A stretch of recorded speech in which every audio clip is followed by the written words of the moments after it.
The Mothman, what has come to be known as the Mothman. The first sightings originated in the early 1960s, Point Pleasant, West Virginia. Now supposedly there were eyewitnesses near the old TNT factory. People described what was apparently something that was between 6 to 7 feet tall, gigantic wings, and red glowing eyes. Now that seemed to be the description that more and more people were coming up with. Some people seemed to be actually traumatized by what they saw. At first they were afraid to report it, but then again, more and more sightings came to light. Now, of course, many people have said it was just some kind of a large heron or crane that they saw. But the eyewitnesses themselves, they seem sincere and very adamant. There was one sighting where it was a group of grave diggers, no less. They actually were in a cemetery and they saw in the broad daylight some 6 to 7 foot tall creature that apparently had bat-like wings, and it actually took off while they watched. Now, they all agreed what they saw. Again, a 6 to 7 foot tall creature that appeared to have either some kind of feathers or moth-like structure to its body, and again the two glowing red eyes. Some say were actually situated right on its chest. Now this was in the early 1960s, and along the next several years more and more sightings came to light. They were reported. It became a local legend, but the people who experienced and encountered this creature swear that it was not a bird, that it was some creature of unknown origin. And despite the fact that it had bat-like wings, it didn't seem to flap its wings. It more like hovered and floated. It could just take off like that. Well, I guess the epitome was on the evening of December 15th, 1967, when a terrible, terrible tragedy took place in West Virginia. It was actually on the bridge that located Ohio to West Virginia. It was rush hour traffic, about 5 p.m., when suddenly the bridge suspension for some reason collapsed, and at least 46 people died in that collapse. Cars went plummeting into the cold waters, and of the 46 people that died, 2 bodies were never recovered. They're buried in a local cemetery nearby, those bodies that they did find. Now, some people claim that the Mothman appeared right before this disaster, was kind of a harbinger of what was about to happen. And of course, you get the story by Keel, the novel, The Mothman Prophecies, which was made into a movie, and much has been made about that. However, there were neighbors in the area who claimed to have seen dozens of glowing, strange lights right before that bridge collapsed on the same date, December 15th, 1967.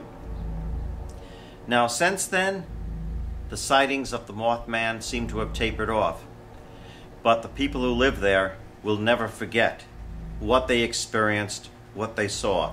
Many eyewitnesses, still living to this day, swear it was some kind of creature of unknown origin.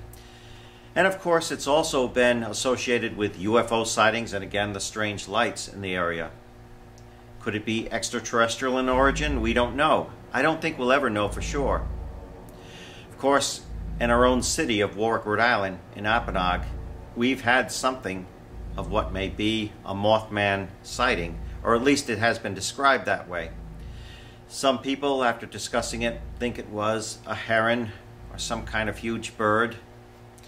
However, more than the Mothman sighting has occurred in that cemetery, in Brayton Cemetery in Apponaug. They've seen strange glowing lights. Some claim that it is a pair of eyes that have suddenly appeared. There's been paranormal and even preternatural occurrences in that cemetery. People have heard noises such as a coffin being dragged. There's supposedly a young girl whose appearance has been made within that cemetery. I don't know. There are many eyewitnesses, but again, little substantial proof. But the Mothman legend lives on to this day, especially in Point Pleasant, West Virginia. They actually have an annual outing, an annual celebration, where they call it Mothman Week. And outside the museum that's dedicated to the Mothman, they have a life-size statue reenacting the Mothman with its red glowing eyes and its claws and its spread wings. And of course, that's a popular tourist attraction. People pose to have their pictures taken in front of the Mothman. And the museum has all sorts of artifacts relating to the time that the Mothman was sighted. There were disturbing appearances at the time from the Men in Black, so they say, that this mysterious man in black and his cohorts were going around asking questions of the local citizens, and very strange characters indeed. So, whatever you want to believe, there's people who swear to this day that the Mothman is a reality. Brayton Cemetery, named after Judge Brayton of the Supreme Court, Rhode Island Supreme Court. Now, this cemetery is rumored to have paranormal activity.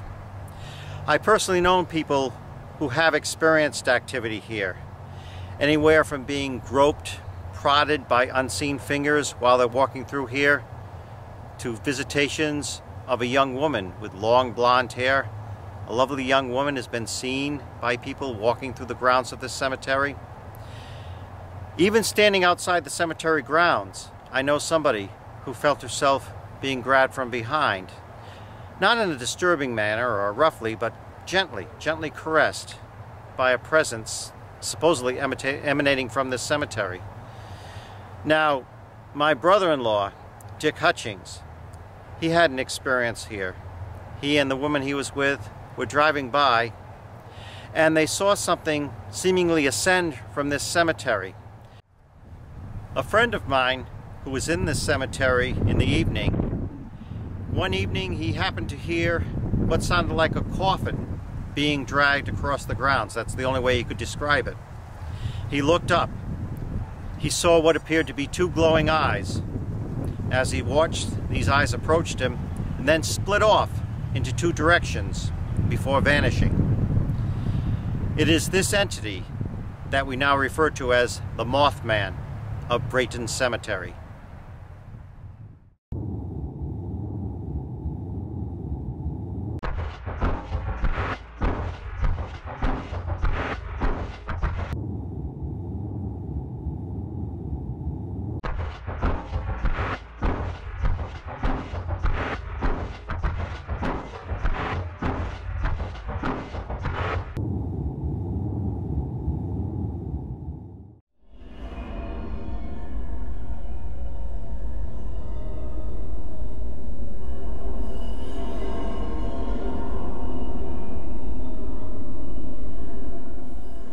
Dick, your sighting here took place in the mid-70s. You were driving along Post Road. Can you give me an idea of what you saw and how it affected you at that time? Well, just driving down Route 1 there, and just happened to look up in the sky over this cemetery, and just something just caught our eye. Just didn't make any sense. And it looked like a pair of wings and a body hanging down. That's about it. If I recall, you said something about there being some sort of Native American look about the entity. I don't know exactly what to call it. Entity. If I ever said that, I don't recall it. Okay. It's been too long. Well, maybe it was. I don't recall it being like that. All I recall is the image of the wings and the body. Because there was some question. There are so many Indian burial grounds around here as to whether there may have been some sort of Native American spirit. It certainly seems plausible to me from the shape that you described. Did you get a look at the face at all of the creature? Or you just more like a black face silhouette? It was just it wasn't a silhouette, but there was no face either. So it was pretty It was tangible, though. far enough away that I couldn't make out any face or anything, but it was definitely tangible. No question about that. Whatever it was, it was there. Okay. And now you live here in Warwick. Have you seen anything in the area since then that's comparable to what you saw back in the 70s? No. Never again. Never. So when you saw this thing flying overhead, could you estimate the size of this thing? Do you think it was the size of a person, larger, smaller? It was really impossible to determine that because it was just too far away. I had no idea. I think I may have thought it was pretty large because that was what caught my attention. Mm-hmm. Was it was big enough to be flying way over the graveyard, and yet it was big enough to get my attention. So. Okay. And when you say wings, I know you said it was a little dark out, so it was hard to see too well? It was definitely wings. Feathery wings, leathery wings? Looked feathery. Feathery, okay. And so if you think about it anatomically, did you see arms? Because that would make something actually have 6 appendages instead of 4. So do you think there were arms? I didn't see any arms. Okay. So we're assuming that the wings would be wings like the and arms. legs. Okay. That's all I saw. What kind of feet did you see? Didn't see any feet. Okay. Wasn't clear enough. So, Richard, what was your wife's reaction at the time? I mean, you were together, and did she see it first, or did you?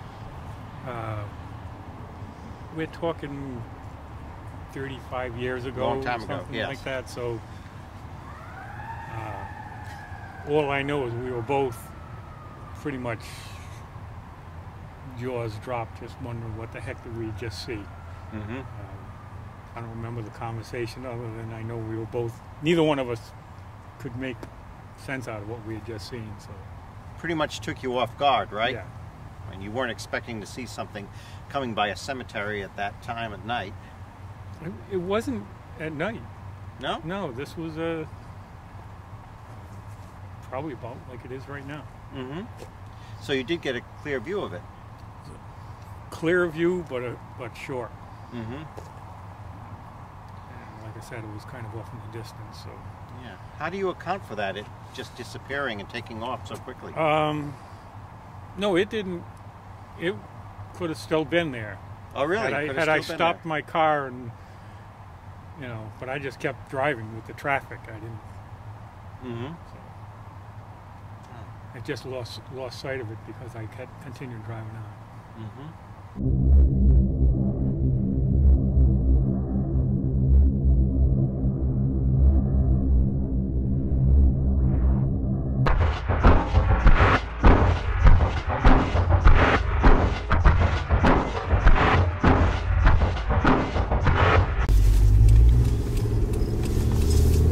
So as far as a sighting of the Mothman goes, my thoughts on it are pretty much that Dick probably saw some kind of bird.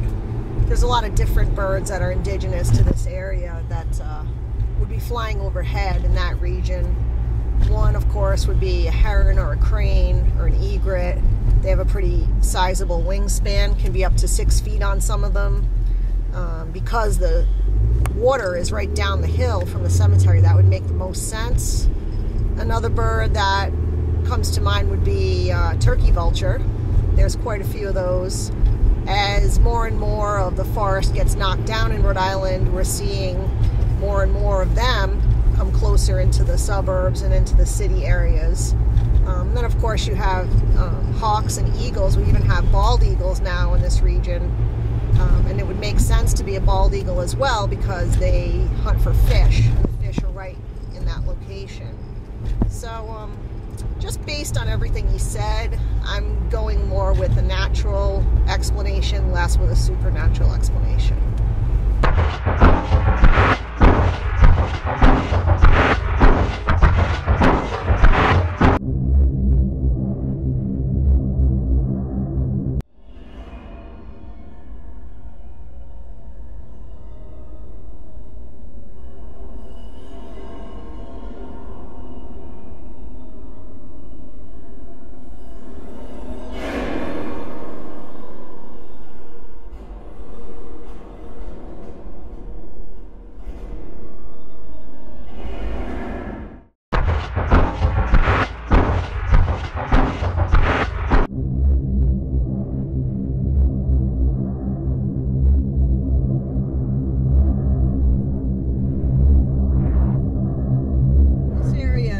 directly adjacent to the cemetery in question.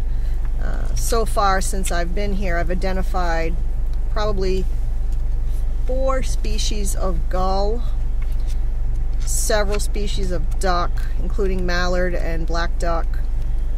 And in the warmer weather, I've seen several different types of egrets and herons in this area.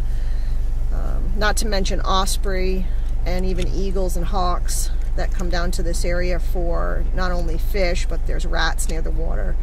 So, taking that into consideration, it's understandable when these birds go on the wing, someone may mistake them with the light coming down and they're kind of backlit for something else, especially if they're holding something in their talons or holding something in their beak. The wingspans on these animals, the wingspans on these birds are pretty considerable. Some of them go up to 6 feet. So I can see where, if you weren't expecting it and it flew directly overhead, it might startle somebody or they might mistake it for something else.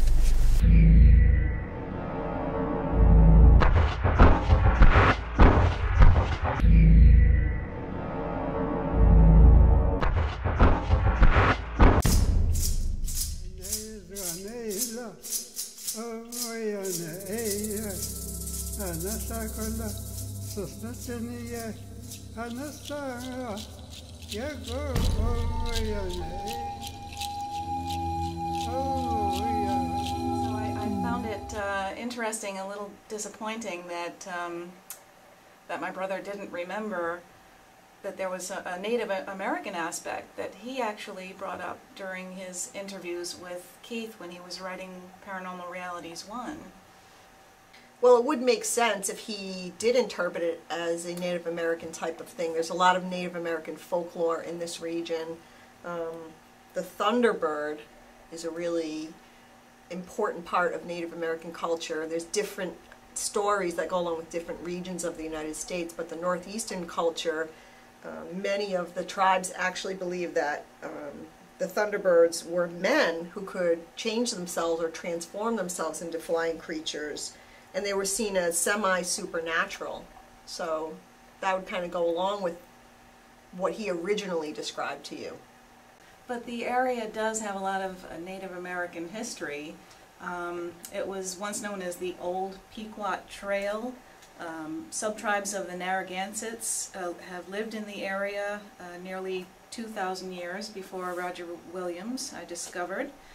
3 stone bowls were discovered in the area. The stone bowl makers were believed to have inhabited the area between 100 BC and 500 AD. I also found that the Native American name for the area was Apanake or Apananchak, which means place of the oyster. Apparently that was a stopping place for people along the trail. Native tribes would stop there and have lunch of oysters and whatever else was in the area. Across the street there is what's called the Drum Rock. Apparently this was sort of a communication device that the natives used. They would pound on this rock to alert other tribes of danger and possibly meetings of some kind. So there is a lot of Native American history.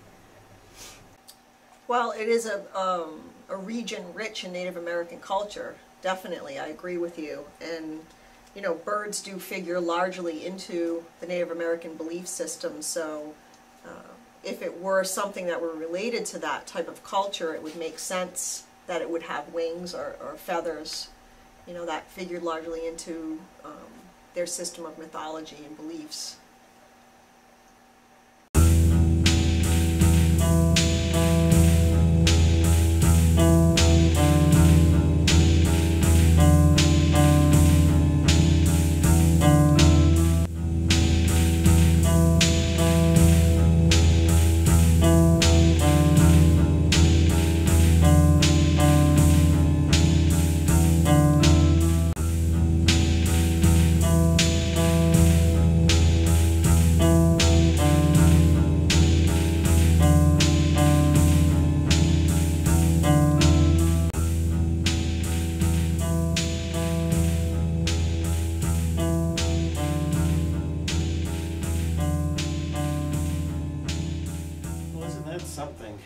You know, that we've gone over the evidence, we've gone over the testimony, we've even had eyewitness accounts, but what are we left with?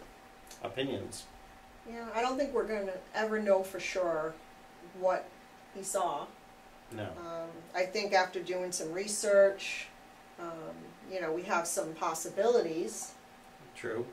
Yeah. As you brought up, there's a lot of waterfowl around the area. It is right near a body of water, but I don't know. What do you think, Sandra, after talking with your brother extensively and hearing the story for so many I think years? it boils down to two options. Either number one, was definitely a bird, a crane, a heron, something along those lines. During the initial sightings at Point Pleasant, 2 firemen claimed to have seen the creature. They did say that it had red eyes, but they said it was definitely a bird. Right. The other option that I'm thinking is along the lines of the big roadie project here in Rhode Island, the Rhode Island Bigfoot. There's no way that a Sasquatch could live in this area that just doesn't have the habitat. If there ever was really a creature that was seen, it was a transdimensional creature. It came here from an alternate universe and it was just passing through. That could be the case with this Mothman-like creature. If it really was not a bird and it was some sort of a Native American creature of some kind, it was just passing through. It was a one-shot deal, it was a one-shot sighting, and that was the end of it. Right. And of course, a lot of years have elapsed, almost 4 decades, since your brother had that sighting. But he was not alone at the time. And the other eyewitness was rather startled too.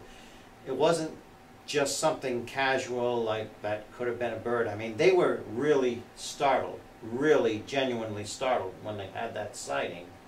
And what I was described when I first heard the story, it was something that really caused them to almost slam on the brakes, and it really startled them. I was told it was a man-sized creature, possibly wearing buckskin, and it raised its arms and then just shot across the road.